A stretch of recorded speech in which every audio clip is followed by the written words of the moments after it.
अगला प्रश्न देखते हैं। दिए गए संज्ञा शब्दों से विशेषण बनाकर वाक्यों को पूरा कीजिए। ये हमें संज्ञा शब्द दिए गए हैं, इनसे हमें विशेषण बनाकर इन वाक्यों को पूरा करना है। वह डैश परीक्षा में प्रथम आया। वर्ष से हम क्या बनाएंगे? वार्षिक, कि वह वार्षिक परीक्षा में प्रथम आया। बीरबल बहुत डैश थे। बुद्धि से क्या बनेगा? बुद्धि एक संज्ञा शब्द है, इससे क्या बनाएंगे हम विशेषण? बुद्धिमान। डैश लोग बहुत डैश हैं। जापान एक संज्ञा शब्द है और परिश्रम भी एक संज्ञा शब्द है, तो जापान से बनाएंगे हम जापानी विशेषण। जापानी लोग बहुत परिश्रमी हैं। मेरा डैश भाई डैश टीवी लाया। अब ये चाचा और रंग दिया गया है हमें शब्द, संज्ञा शब्द, तो इनसे हम विशेषण क्या बनाएंगे? मेरा चचेरा भाई रंगीन टीवी लाया।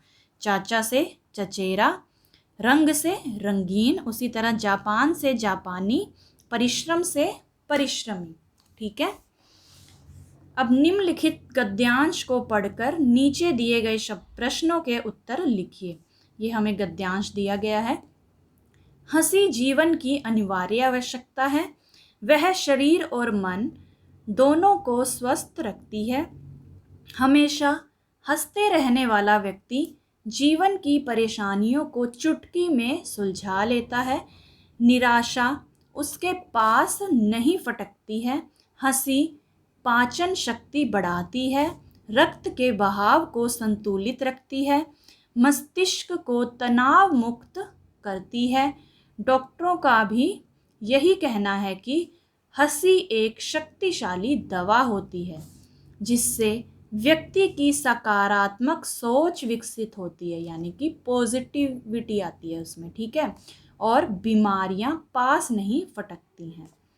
मनुष्य जीवन का उद्देश्य केवल हंसना हंसाना ही नहीं है, बल्कि जीवन के लक्ष्यों को प्राप्त करना भी है। जीवन के लक्ष्य आसानी से नहीं मिलते हैं। हंसने हंसाने वाला व्यक्ति आसानी से लक्ष्य प्राप्ति के मार्ग में आने वाली परेशानियों को झेल लेता है, उन्हें अपनी सकारात्मक सोच से दूर करने का प्रयास करता है और लक्ष्य की ओर पूरे आत्मविश्वास से कदम बढ़ाता है। कहा जाता है कि अपने शत्रु को हंसाओ, उसकी आशा बढ़ेगी। अब ये हमने गद्यांश पढ़ा। अब इसी गद्यांश के आधार पर ये प्रश्न दिए गए हैं। जीवन की अनिवार्य आवश्यकता क्या है? क्या है जीवन की अनिवार्य आवश्यकता? हंसी। हंसी जीवन की अनिवार्य आवश्यकता है। ठीक है। हमेशा हंसते रहने वाले व्यक्ति की क्या विशेषता होती है? तो देखते हैं। हमेशा हंसते रहने वाला व्यक्ति जीवन की परेशानियों को चुटकी में सुलझा लेता है। उसकी क्या विशेषता है? कि हंसते रहने वाला व्यक्ति जीवन की परेशानियों को चुटकी में सुलझा लेता है। अगला प्रश्न। हंसी हमारे शरीर और मस्तिष्क को, मस्तिष्क यानी कि हमारे दिमाग को, किस प्रकार स्वस्थ रखती है? तो इसका उत्तर है हंसी पाचन शक्ति बढ़ाती है, रक्त के बहाव को संतुलित रखती है, मस्तिष्क को तनाव मुक्त रखती है। तो क्या क्या हमें लाभ होते हैं? कि जो हंसी है वो पाचन शक्ति बढ़ाती है, रक्त के बहाव को संतुलित रखती है, मस्तिष्क को तनाव मुक्त करती है। किसी भी तरह का तनाव जो है हमारे मस्तिष्क पर आने नहीं देती। हंसी जो है हमारे तनाव को दूर करती है, पाचन शक्ति भी हमारी बढ़ती है और रक्त का जो बहाव है वो संतुलित रहता है। ठीक है। कंट्रोल में रहता है, मतलब ब्लड प्रेशर जो है हमारा वो कंट्रोल में रहता है। हंसी के बारे में डॉक्टरों का क्या कहना है? तो इसका उत्तर देखते हैं। हंसी के बारे में डॉक्टरों का कहना है कि हंसी एक शक्तिशाली दवा होती है, जिससे व्यक्ति की सकारात्मक सोच विकसित होती है और बीमारियां पास नहीं फटकती हैं। ये देखिए यहाँ दिया गया है कि डॉक्टरों का भी क्या है क्या दिया गया था? हंसी के बारे में डॉक्टरों का क्या कहना है? डॉक्टरों का भी यही कहना है कि हंसी एक शक्तिशाली दवा होती है जिससे व्यक्ति की सकारात्मक सोच विकसित होती है और बीमारियां पास नहीं फटकती हैं। अब अगला प्रश्न है इसी गद्यांश का अंतिम प्रश्न। हंसी जीवन के लक्ष्य को पाने में किस प्रकार सहायक होती है? उत्तर है हंसने वाला व्यक्ति सफलता के मार्ग में आने वाली परेशानियों को अपने आत्मविश्वास से दूर कर देता है। यानी अपने आत्मविश्वास से जीवन के लक्ष्य को पाने में किस प्रकार सहायता होती है कि हमारा जो आत्मविश्वास है, हंसने वाला व्यक्ति जो है सफलता के मार्ग में जितनी भी परेशानियां उसकी आती है, अपने आत्मविश्वास से, अपनी सकारात्मक सोच से उन सभी परेशानियों को दूर कर देता है।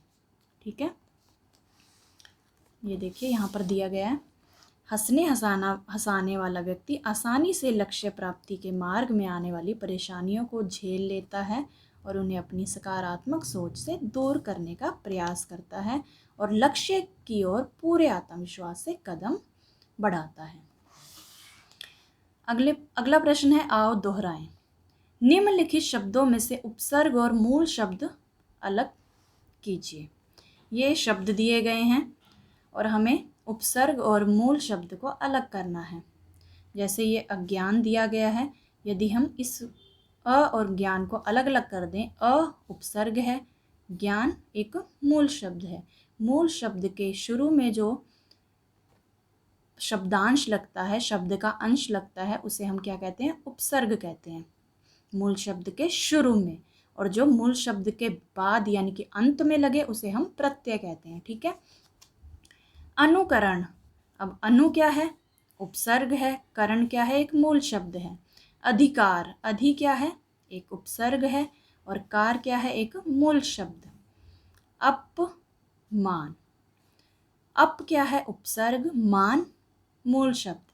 कहने का अर्थ है ये जितने भी मूल शब्द हैं इनका कोई ना कोई अर्थ है, लेकिन जो ये उपसर्ग हैं अगर इनको अकेला रखा जाए तो इनका कोई भी अपना अर्थ नहीं होगा। ठीक है, कहने का अर्थ है ये इसके बिना अधूरे हैं। दुर्दशा, दुर्दशा। अब दशा क्या है? एक मूल शब्द है और दुर क्या है? उपसर्ग है। आगे बढ़ते हैं। दिए गए शब्द पढ़िए, इनमें जिस उपसर्ग से जुड़कर उचित शब्द बने उस पर सही का निशान लगाइए। अब ये दिए गए हैं, हमें उपसर्ग से जोड़कर हमें उचित शब्द बनाना है। सही उपसर्ग मतलब जोड़कर शब्द बनाना है। जैसे ये इलाज, इलाज के आगे हम बे लगाएं या ला लगाएं, तो ला इलाज, तो इन दोनों को जोड़ने से क्या शब्द बन जाएगा? ला इलाज। निर और अ दिया गया है और ये ज्ञान शब्द दिया गया है। मूल शब्द क्या है? ज्ञान। निर्ज्ञान, इसका कोई भी अर्थ नहीं है, सही से नहीं बन रहा है। अज्ञान, अज्ञान जिसको कोई भी ज्ञान ना हो, जो कुछ भी ना जानता हो, अज्ञानी हो जो। ठीक है, जन्म, जन्म के आगे हम अप जन्म लगाएं या आ जन्म लगाएं, तो आ जन्म, जीवन भर यानी। ठीक है, प्रति परा, ये उपसर्ग दिए गए हैं। जय, जय शब्द के शुरू में लगाना है हमें, तो प्रतिजय या पराजय, पराजय यानी कि हार, किसी की युद्ध में हार हो जाना उसकी पराजय कहलाएगी। ठीक है, तो ला इलाज शब्द बनेगा, अज्ञान, आजन्म और प्राज्य। आगे दो और हैं। गुण, गुण में हम अति गुण लगाएं या अवगुण लगाएं, तो अवगुण सही होगा। ठीक है, जैसे गुण किसी का गुण और अवगुण उसका दोष। ठीक है, पक्का, पका, अधपका, विपका, विपका कोई भी शब्द नहीं है। अधपका यानी कि जो पूरा पका हुआ ना हो, आधा पका हो। ठीक है, अधपका। निम्नलिखित शब्दों में उपसर्ग और प्रत्यय दोनों हैं। अब ये जो शब्द हैं इनमें उपसर्ग भी है और प्रत्यय भी है। शब्दों में से उपसर्ग, मूल शब्द और प्रत्यय छांटिए। तो हमें इन शब्दों से उपसर्ग को भी अलग करना है, प्रत्यय को भी अलग करना है और मूल शब्द को भी अलग करना है। अब आपको पता है उपसर्ग जो है वो मूल शब्द के शुरू में लगते हैं और प्रत्यय मूल शब्द के अंत में। ठीक है, तो लापरवाही पहला शब्द है लापरवाही। अब इसमें ला उपसर्ग है, परवाह एक मूल शब्द है और ये जो बड़ी की मात्रा लगी हुई है ना, तो ये क्या है, एक प्रत्यय है। निर्बलता, अब इसमें निर, अब ये नी और ये आधा र, ठीक है, ये क्या है, उपसर्ग, और बल क्या है, एक मूल शब्द, और ताज जो प्रत्यय जुड़ा हुआ है इसमें। ठीक है, असफलता, अब सफल क्या है, एक मूल शब्द, अ उपसर्ग ता प्रत्यय, असफलता, अ उपसर्ग मूल शब्द सफल और प्रत्यय ता। निडरता, अब डर क्या है, एक मूल शब्द, नी क्या है, उपसर्ग, और ता क्या है, प्रत्यय। तो इस तरह से लिखना है। ठीक है, नी डर ता। अपमानित, अब इसमें मान क्या है, एक मूल शब्द है और अप उपसर्ग जुड़ा हुआ है शुरू में, और इत ये छोटी की मात्रा यानी ई त। ठीक है, ई त ये क्या है, उपसर्ग प्रत्यय, ये क्या है, प्रत्यय, जो अंत में लगा है वो क्या है, प्रत्यय। अप उपसर्ग, मान मूल शब्द और इत प्रत्यय। ठीक है, तो इस तरह से हमने इन शब्दों में से उपसर्ग, मूल शब्द और प्रत्यय को अलग अलग करना था। अगला प्रश्न है, निम्नलिखित शब्दों से भाववाचक संज्ञा बनाइए। ये शब्द दिए गए हैं, हमें इनसे भाववाचक संज्ञा शब्द बनाना है। अब भाववाचक संज्ञा आपको पता है, किसी गुण, दशा, स्वभाव, कार्य, भाव या स्वभाव का बोध कराने वाले शब्दों को हम भाववाचक संज्ञा कहते हैं। ये संज्ञा का ही एक भेद है। अब जैसे गुण दोष तो हो गया, जैसे सुंदरता, कुरूपता, चतुरता। ठीक है, दशा हो गई यौवन की, बुढ़ापे की, या प्यासा। ठीक है, प्यास। और भाव क्या हो गया, उसका क्रोध हो गया, उसका गुस्सा हो गया, शांति होगी, शत्रुता। ठीक है, इस तरह से कि जो शब्द जो किसी गुण, दशा, भाव, स्वभाव आदि का बोध कराएं हमें, उन्हें हम क्या कहेंगे, भाववाचक संज्ञा कहेंगे। ठीक है, तो देखते हैं, सज्जन से क्या बनेगा, सज्जनता। प्यासा से प्यास, चालाक से चालाकी। अब ये प्यासा एक शब्द है और उससे भाववाचक संज्ञा प्यास बनेगी। ठीक है, तो ये दशा होगी। ठीक है, चालाक चालाकी, दानव दानवता, पशु पशुता, कुमार से कुमार्य, कुमार से कौमार्य। तो ये सभी क्या हैं, शब्द, और इनसे हमने क्या बनाई, भाववाचक संज्ञा।